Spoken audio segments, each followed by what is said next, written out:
حجاج بن یوسف رات کو سویا تو تڑپ کے اٹھا.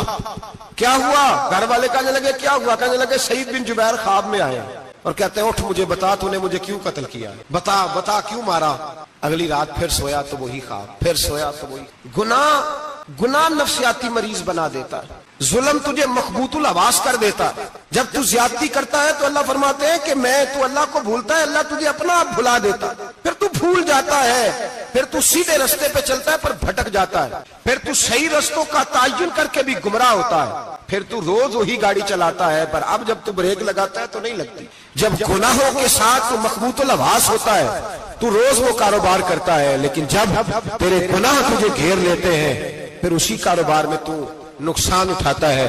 حجاج بن یوسف تڑپتا ہے، روتا ہے، یہاں تک کہ بیمار ہو گیا. پیٹ میں درد ہوتی ہے، پتہ نہیں کیا ہوا، تکلیف ہوتی ہے، پتہ نہیں. سارے حکیم، طبیب، ڈاکٹر کوئی نہ سمجھ سکا کہ بیماری کیا ہے. جو بیماریاں خدائی ہوتی ہیں ان کا لوگوں کو پتا، جو آزمائشیں رب کی جانب سے ہوتی ہیں وہ ڈاکٹروں کے ہتھے نہیں چڑھتی. جو تکلیفیں اللہ دیتا ہے ان کا حکیم طبیب علاج نہیں کر پاتے. مشکل اور شفا اسی وقت ہوتی ہے جب اللہ دینا چاہے، اور جب رب ہی دینا نہ چاہے تو بڑے بڑے ڈاکٹر کہتے ہیں کہ ہمارے بس کی بات نہیں رہی. بغداد سے حکیم آئے، پیٹ دیکھا، کہنے لگے نہ تیرے معدے میں کوئی دقت ہے، نہ تیرے جگر میں، نہ کسی اور جگہ، ماجرا کیا ہے؟ ایک آخری علاج ہے، آخری. وہ کیا؟ گوشت کا چھوٹا سا ٹکڑا دھاگے کے ساتھ باندھ کے منہ میں ڈالا اور پھر ایک باریک سا تنکا لے کے اس کو اندر ڈالنے لگے گلے میں. وہ گوشت کا ٹکڑا جب حلق کے اندر اتر گیا اس حکیم نے واپس کھینچا تو کیسے ایسی بدبو آئی جیسی کبھی سونگی نہ تھی. جانور کیڑے مکوڑے لگے ہوئے باہر نکلے اور جب دیکھا تو جتنے محل میں لوگ بیٹھے تھے چلاتے ہوئے نکل گئے کہ یہ کیا مصیبتیں ہیں. حکیم بھی اٹھ کے دوڑنے لگا. کہا تجھے کیا ہوا؟ کہنے لگے حجاج تیری بیماری زمینی نہیں، تیری مصیبت زمینی نہیں. کہا میری مرض تک تم کیوں نہیں پہنچ پا رہے؟ تو کہنے لگے لگتا ہے تو بد دعا کا مریض ہے، لگتا ہے تو ظلم کا مریض ہے، تو جبر کا مریض ہے. تڑپتا رہا، سسکتا رہا. ایک وقت وہ بھی آیا کہ گھر والوں نے کمرے میں بند کر کے تالا لگا دیا، دیوار سے ٹکرے مارتا. او بھائی، جو گناہوں کے بیمار ہوتے ہیں انہیں شفا نہیں ہوتی، جو ظلم، جبر، بربریت کے بیمار ہوتے ہیں انہیں سکون قلبی میسر نہیں آتا.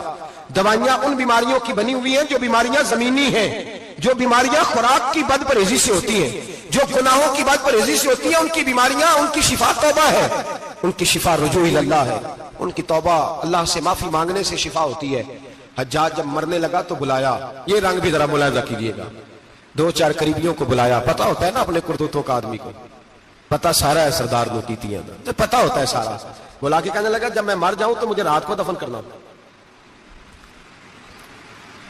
کیوں بھائی عورت ہے؟ کہنے لگا نہیں رات کو دفنانا. ٹھیک ہے رات کو دفنا دیں گے. پھر کہنے لگا جب صبح ہو جائے تو صبح ہونے سے پہلے میری قبر زمین کے برابر کر دینا، نشان مٹا دینا. کا وجہ تو کلمہ پڑھتا ہے، حضور کا حکم ہے کہ قبر کم از کم ایک بالش، ایک گٹ اونچی ہونی چاہیے زمین سے کم از کم، تو تیری قبر مٹا دے. وجہ پتا ہوتا ہے اپنے ظلموں کا.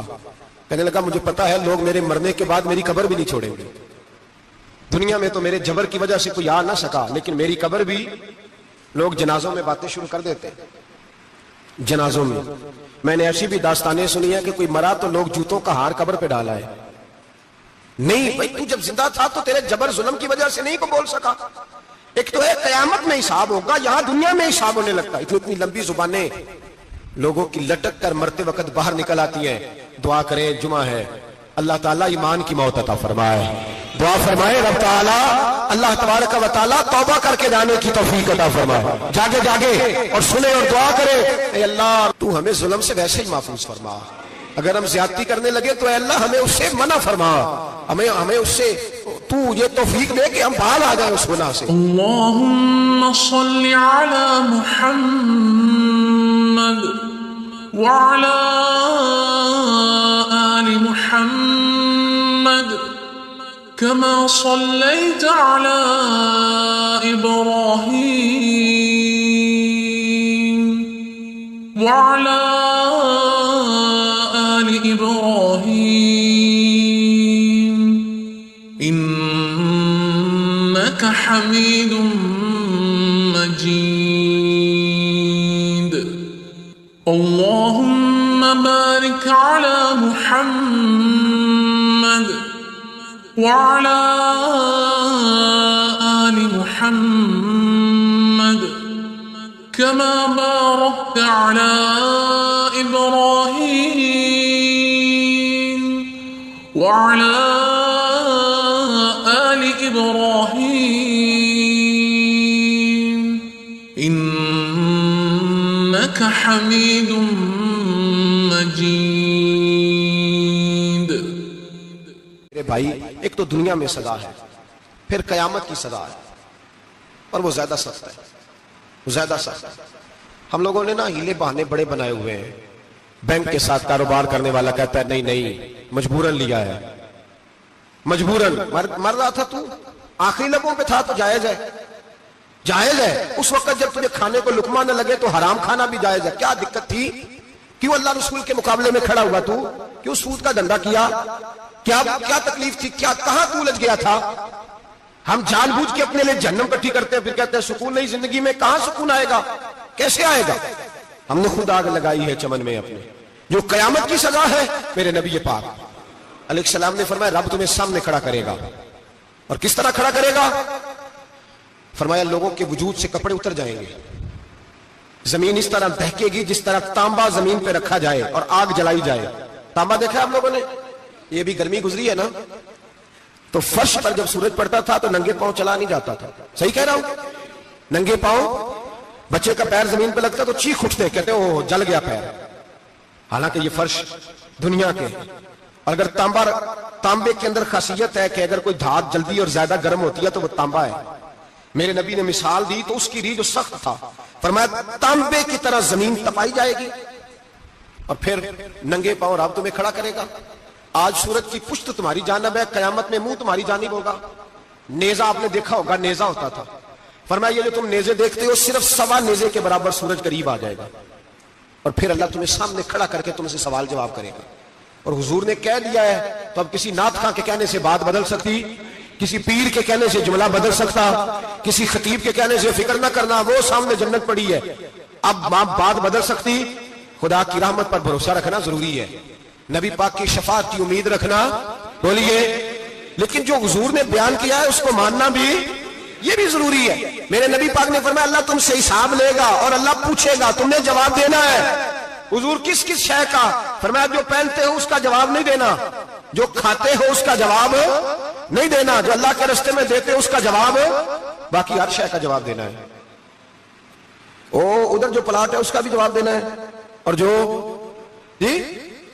جو بچوں کو پیسے بتائے ان کا بھی جواب دینا ہے، جو چھپائے ہیں ان کا بھی. ثم لتسألن یومئذ عن النعیم. جو کمیٹی اپنے محلے میں ڈالی ہے اس کا بھی جواب دینا ہے، جو سسرال کے علاقے میں ابا جی سے چوری ڈالی ہوئی ہے اس کا جواب بھی، سب کا جواب دینا ہے. تمام حساب کتاب. اور اللہ فرماتے ہیں میں سامنے کھڑا کر کے ہر سوال کا تجھے ہر سوال کا جواب. اچھا یہ جو بڑے لوگ تھے وہ حساب سے ڈرتے تھے، ہم چھوٹے لوگ ہیں ہم حساب سے ہم نہیں ڈرتے، ہم کہتے ہیں دیکھی جائے گی. بڑے لوگ جو تھے وہ حساب سے. حضرت ابو بکر صدیق دعا کرایا کرتے تھے، دعا کرو اللہ مجھ سے حساب نہ پوچھے.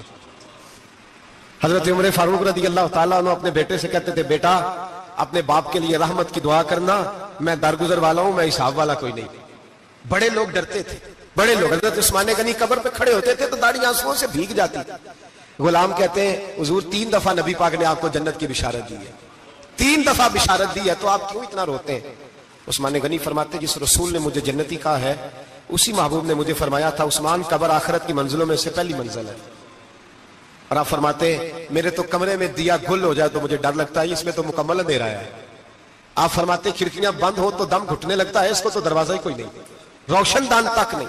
بھائی جو بڑے تھے وہ ڈر رہے تھے. مولا علی شیر خدا نماز کا وضو کر کے کانپتے تھے، کانپتے. علی آپ مرحب کے سامنے نہیں کانپے، خیبر کا دروازہ اکھاڑتے نہیں کانپے، بدر